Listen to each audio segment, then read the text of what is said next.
Alors, je m'appelle Edio Maëlys, du coup je suis artiste plasticienne, designeuse aussi. Donc je travaille principalement avec des matériaux comme le bois, le métal, les matières comme le plastique, la peinture, photographie, vraiment tous les médiums qui me permettent d'exprimer un peu mon environnement, en l'occurrence le rapport du corps à l'espace. Et je travaille sur Abidjan principalement et aussi en France.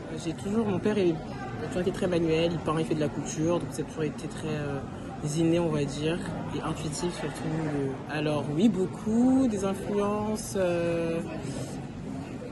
artistiques, de peintres africains, oui. Après, je pourrais pas te citer ça comme ça, genre des influences, je sais pas un peintre qui m'a inspiré ou un designer qui m'a inspiré.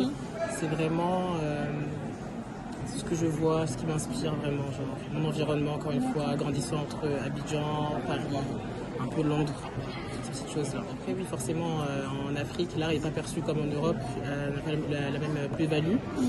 Donc, on va dire que l'art en Côte d'Ivoire est plus valué en Europe ou sur la scène internationale plus qu'en Côte d'Ivoire même.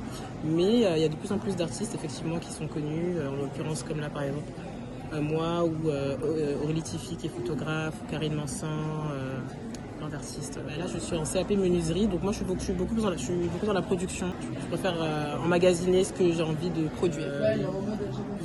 Le fait d'exposer du plastique et de le rendre noble, c'est un message pour dire que voilà, le plastique, on peut le réutiliser.